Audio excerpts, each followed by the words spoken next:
हर शहर की कुछ कहानियां होती हैं, कुछ उजली तो कुछ इतनी काली कि सुनकर रूह कांप जाए। गुवाहाटी का यह किस्सा भी ऐसा ही है। एक ऐसी गुमशुदगी जो असल में एक खौफनाक साजिश का हिस्सा थी। एक रात जब पूरा शहर सो रहा था, तब एक घर में सन्नाटा चीख रहा था।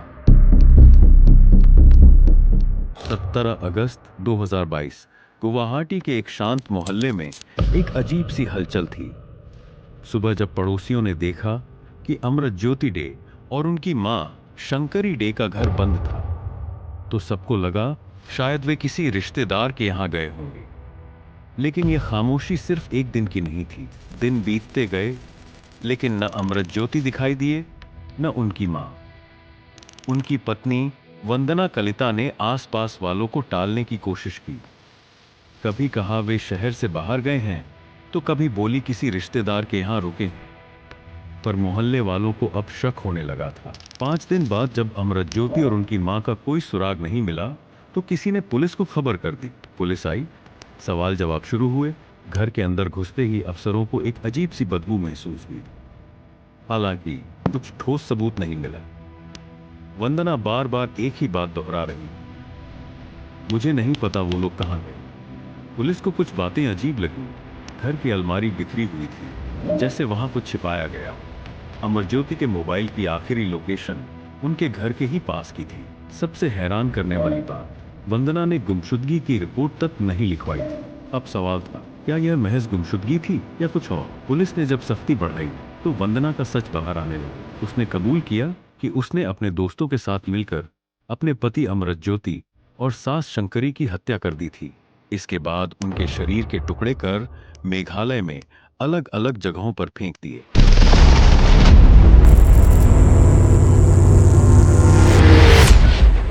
जब भी कोई हत्या होती है तो सवाल उठता है, क्यों? क्या यह गुस्से में किया गया था? क्या यह किसी मजबूरी में किया गया था, या फिर यह एक सोची समझी साजिश थी? वंदना कलिता के मामले में जवाब इतना आसान नहीं था। यह सिर्फ एक पत्नी का अपने पति से बदला लेने का मामला नहीं था। यह कुछ और था, कुछ बहुत गहरा। पुलिस जब वंदना की पृष्ठभूमि की जांच करने लगी, तो उन्हें पता चला कि उसकी शादीशुदा जिंदगी पहले से ही बिखर रही थी। अमरज्योति और वंदना की शादी को कई साल हो चुके थे।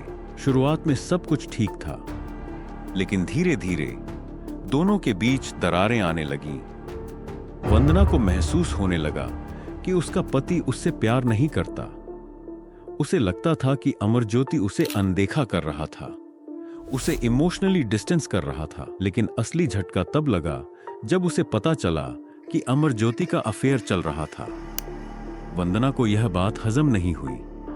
उसने अपने पति को कई बार टटोलने की कोशिश की, लेकिन वह हमेशा टालता रहा। वह झूठ बोलता, कभी कहता कि यह सिर्फ उसका शक है, कभी कहता कि यह सब अफवाहें हैं। लेकिन शक एक बार अगर दिल में घर कर जाए, तो वह कभी नहीं जाता। वंदना ने अपने तरीके से सच का पता लगाने का फैसला किया। उसने अमरज्योति का फोन चुपचाप चेक करना शुरू किया, और फिर एक दिन उसने वो देख लिया जिसे देखने के बाद कोई भी इंसान टूट सकता था। वह कुछ देर के लिए सुन्न रह गई। फोन में मौजूद मैसेज और कॉल लॉग देखकर उसे यकीन हो गया कि अमरज्योति का अफेयर था। उसका पूरा शरीर गुस्से से कांपने लगा। वह सोच भी नहीं पा रही थी कि यह सब उसके साथ हो रहा है। उसने खुद से एक ही सवाल पूछा, क्या मेरी जिंदगी की कोई कीमत नहीं? क्या मैं सिर्फ एक इस्तेमाल की जाने वाली चीज थी? क्या मेरा पति मेरे साथ इतना बड़ा धोखा कर सकता था? और तब उसके अंदर बदले की भावना ने जन्म लिया। जब कोई इंसान खुद को ठुकराया हुआ महसूस करता है, तो उसके अंदर एक तूफान उठता है। कुछ लोग इस गुस्से को अपने अंदर दबा लेते हैं, कुछ लोग इसे बाहर निकाल देते हैं, और कुछ लोग इसे बदले में बदल देते हैं। वंदना भी इस दर्द को बर्दाश्त नहीं कर पा रही थी, लेकिन उसकी तकलीफ सिर्फ अफेयर को लेकर नहीं थी। उसके लिए सबसे ज्यादा दर्दनाक चीज यह थी कि अमृत ज्योति ने कभी उसके साथ अपनी शादी को बचाने की कोशिश भी नहीं की।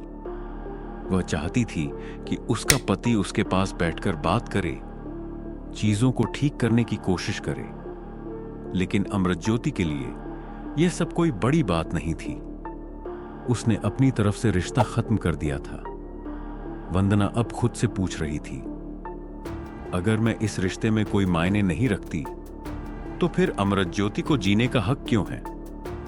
कभी कभी बदले की आग सिर्फ रिश्तों में धोखे से नहीं जलती, कई बार यह आग समाज की वजह से और ज्यादा भड़कती है। वंदना एक औरत थी और समाज की नजरों में एक औरत के लिए शादी को बचाना जरूरी था। जब उसने अपने आसपास की औरतों से बात की तो सबने उसे यही सलाह दी, पति के अफेयर को नजरअंदाज कर दो, अगर घर बचाना है तो आंखें मूंद लो। लेकिन वंदना के लिए यह आसान नहीं था। उसे अपने बच्चे का भी ख्याल रखना था। अगर उसने तलाक लिया तो समाज में उसकी इज्जत क्या रह जाएगी? लोग क्या कहेंगे? वह हर तरफ से घिर चुकी थी और जब एक इंसान के पास कोई रास्ता नहीं बचता तो वह कुछ भी करने को तैयार हो जाता है। कहानी यहां खत्म नहीं होती, क्योंकि गुनाह सिर्फ उस वक्त नहीं होता जब हत्या की जाती है। गुनाह उस वक्त भी होता है जब इंसान गुनाह करने का फैसला करता है। अब पुलिस के सामने पूरी सच्चाई थी, लेकिन अब एक और सवाल था, क्या वंदना ने यह सब अकेले किया था? जांच से पता चला कि वंदना के साथ 2 और लोग इस हत्याकांड में शामिल थे।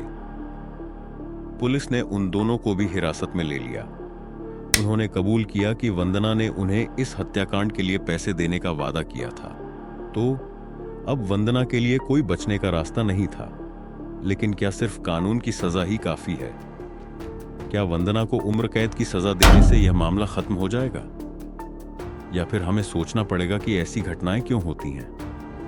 वंदना का बेटा अब अनाथ हो चुका था। एक मां जेल में थी। एक पिता अब इस दुनिया में नहीं था। जिस घर में कभी हंसी गूंजती थी वहां अब सन्नाटा था। जो मोहल्ला कभी इन लोगों को जानता था वहां अब हर कोई इनका नाम लेने से डरता था। यह सिर्फ एक हत्या नहीं थी, यह एक परिवार का अंत था। कभी कभी गुस्से में उठाया गया एक कदम पूरी जिंदगी बर्बाद कर देता है। लेकिन अगर हम वक्त रहते ठहर जाएं, सोचें और समझें तो शायद कई जिंदगियां बच सकती हैं। बदला लेना आसान है लेकिन माफ करना मुश्किल। लेकिन जो इंसान माफ कर सकता है वही असली ताकतवर होता है।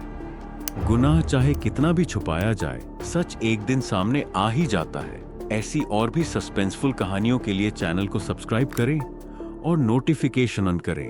अगर आपके पास ऐसी कोई रहस्यमयी कहानी है, हमें कमेंट में बताइए।